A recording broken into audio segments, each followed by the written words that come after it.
Well, good evening, this is Hound Dog Steve, wishing you a very pleasant evening, and it's great to see you all back here on the channel. And this evening I would like to discuss a little bit about this new coronavirus which has come out of Wuhan in China, and some of the possible issues that could be coming out of that, and just some information that I picked up about flu and flu shots in general.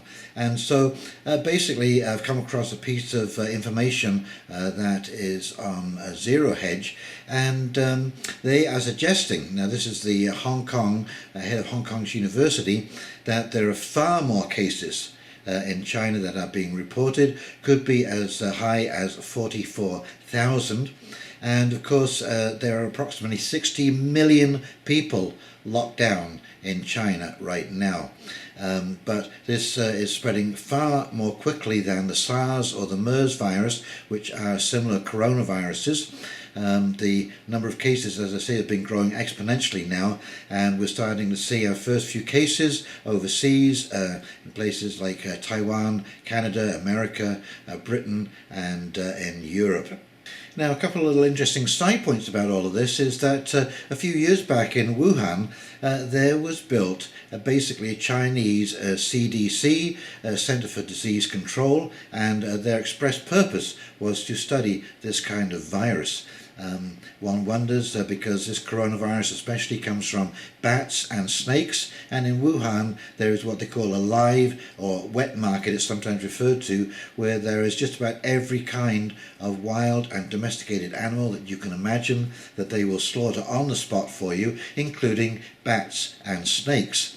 And so there is a suspicion that it came from, from the bat and jumped to humans. And of course there has now been confirmed human to human transmission, but one wonders whether that could have escaped from that centre. These things do happen occasionally, and whether there was monkeys there, who knows. It is so easy. When you cough, when you sneeze, when you drop something, one tiny mistake when you're dealing with these viruses can prove lethal. And one of the really concerning things about this particular virus is apparently you could be walking around for a week or so and still be infectious, but you do not show any symptoms. And so, as you can imagine, in today's world with mass transit, overseas travel by airline, recirculated air, if you do not know that you're infected and you're showing no signs, I cannot imagine how many hundreds of thousands of people have already been infected and just don't know it. And as I say in this article, we really won't know until around about April or May just exactly what the peak is going to be in this this virus. They're calling it a pandemic right now, but I think it's just an epidemic in China. It'll be pandemic when it spreads to the rest of the world in much greater numbers, and again that will be a time will tell situation. Now they're talking about a vaccine, but that might take 1 to 3 months to develop. And of course that will be when it's peaking. By the time they've got it developed, it will be virtually past its peak. And development is one thing, but distribution is another. Now, should you be concerned? Well, of course you should always be concerned. This could be a threat to all of us. There is every chance that if this spreads, if it does become a pandemic, that we will all be affected, because this is a previously unknown virus, and probably the vast majority of the world have little or no resistance. So it will go through the world's community like nobody's business. And of course that will affect primarily the very young, the very old, or those with weakened immune systems. So should you take a vaccination? Should there be one available? Now that is a very good question.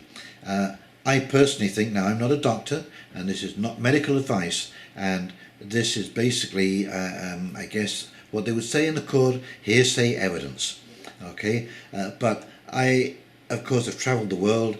We've all seen many situations, and especially when you live in a small village as I do, when we get a stomach bug or something like that, or a flu go through the village, just about everybody gets it. No matter what you do, you just, like I say, when you cough, when you sneeze, just look at little children. Go to a hospital, any hospital in the emergency room, and just take a quick peek at some of the kids who are they're coughing, they're spluttering, they're covered in themselves, their noses are just dripping, they're touching everything.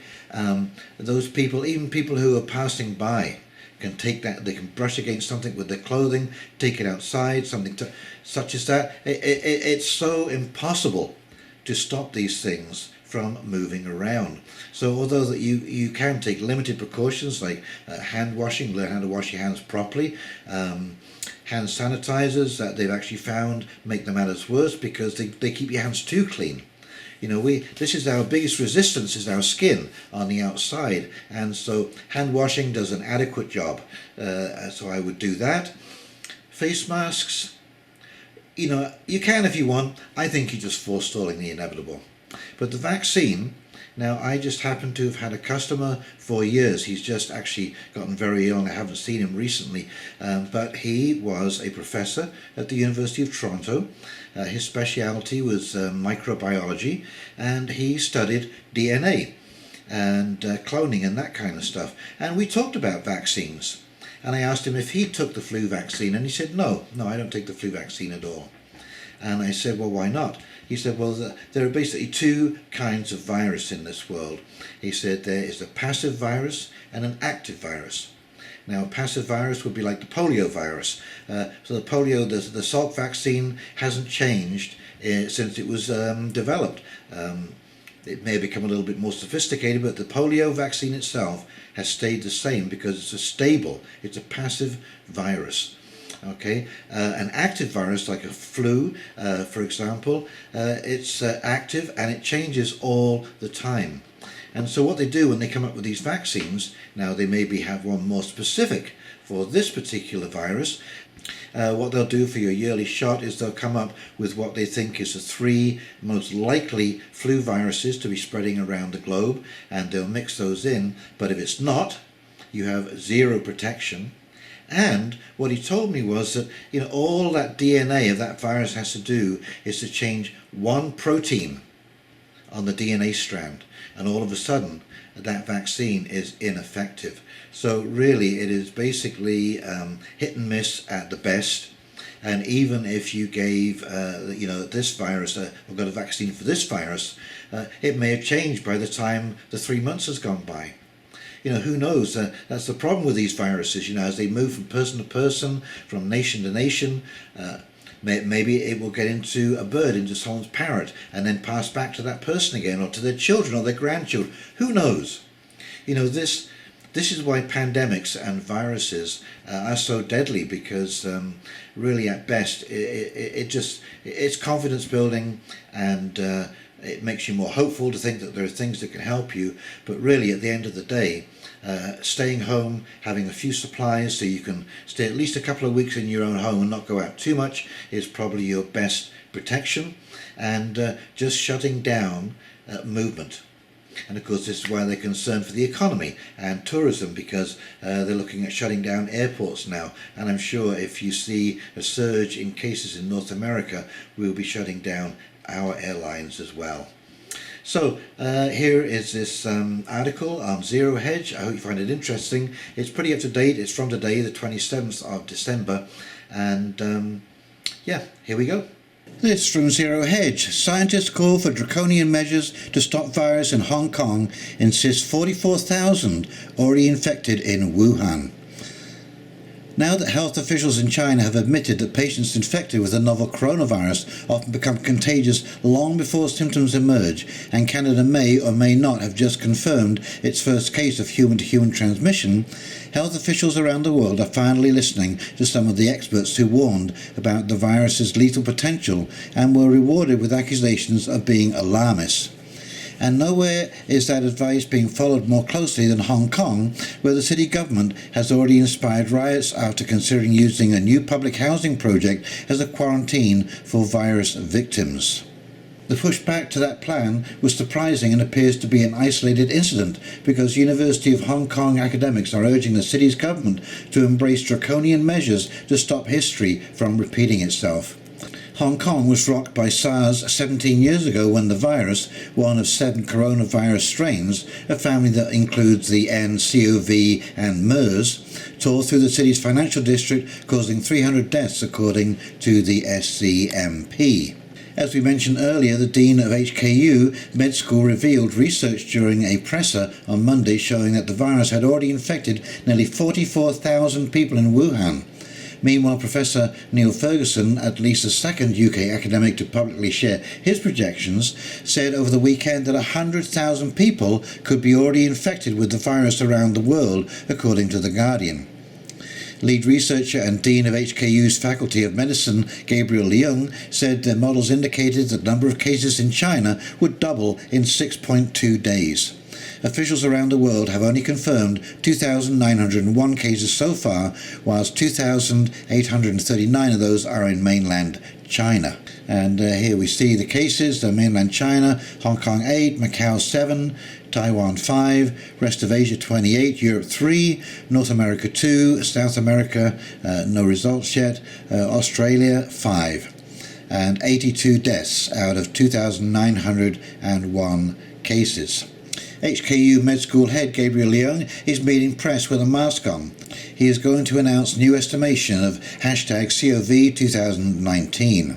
HKU Med School head Gabriel Leung apologised again for his inappropriate comment made on Friday and that he and officials couldn't speak with masks on. So, key takeaways so far. 1. Wuhan is estimated to have over 25,000 confirmed cases and over 43,000 infections. 2. Wuhan lockdown doesn't really help to stop spreading in other major cities of China. And 3. Chongqing can be the most affected, followed by Beijing, Shanghai, Guangzhou and Shenzhen. Among other things, Leung said sustained human-to-human transmission has already been proven. We have to be prepared that this particular epidemic may be about to become a global epidemic, he said. Though Leung warned that additional measures to contain the virus could improve projections, the team's model predicted the number of infections in 5 mainland megacities, Beijing, Shanghai, Guangzhou, Shenzhen and Chongqing, would peak between late April and early May. And at the peak of the pandemic, as many as 150,000 new cases could be confirmed every day in Chongqing. Every day in Chongqing. At the height of the epidemic, as many as 150,000 new cases would be confirmed every day in Chongqing alone because of its large population and intense travel volume within Wuhan. Since Leung sits on Carrie Lam's advisory committee, he said he would encourage draconian steps to stop the virus, including a travel lockdown, cancellation of all public gatherings, and forcing all companies to come up with work-from-home arrangements. Substantial draconian measures limiting population mobility should be taken immediately, he said, calling for the cancellation of mass gatherings along with school closures and work-from-home arrangements. Possibly with an eye towards Beijing, Leung called on the government to take 1, 2, 3 or more steps to broaden the scope of the border closure. Before we go, it's time for an admittedly macabre round of point-counterpoint. Some experts claim the virus's lethal capacity is being exaggerated by the fact that there are probably hundreds or maybe thousands of Chinese who got the virus, but managed to tough it out on their own instead of seeking medical care. Others warn that at least some who were turned away from hospitals or chose never to seek treatment out of fear might have met an unfortunate fate. Point. There are many, many more thousands of people in China who have gotten sick, just stayed home, gotten rest under comfy blankets, got better after a week, and are just fine. But they aren't counted because they didn't go to hospital. This inflates the lethality rate. Counterpoint. There have been many more Chinese rotting in their apartments who died weeks ago but haven't been counted. Of course, nothing would put the market's mind at ease like a vaccine. That's why drug stocks have surged on Monday. In the meantime, some doctors are treating the illness with retrovirals used to combat AIDS. Still, experts are estimating a vaccine could take 1 to 3 months to develop. HK wouldn't be alone in taking extreme measures to stop the virus. Taiwan over the weekend announced it would bar all visitors from mainland China. At one point, a guest who appeared on CNBC Monday said investors should take the figures released by China and multiply those numbers by 10 to arrive at the true statistics. Speaking of draconian measures, the Philippines has taken the most drastic steps so far. According to media reports, it's preparing to deport 500 Chinese to try and stop the virus's spread. Now imagine if Trump tried to do something like evicting all Chinese nationals from travelling in the US. So anyway, I hope that brought a little bit of clarity, and I thought that article was well written, and it sort of gives you an idea of what's going on in China and the sort of growth that we're looking at in this virus. And so if you've enjoyed this video, please like, comment and subscribe below, and share. Please share the video, press that little bell, that means you get all notifications when there's a new video. And in the meantime, you have yourself a very pleasant evening, and we'll talk very, very shortly. You take care now. See ya. Bye.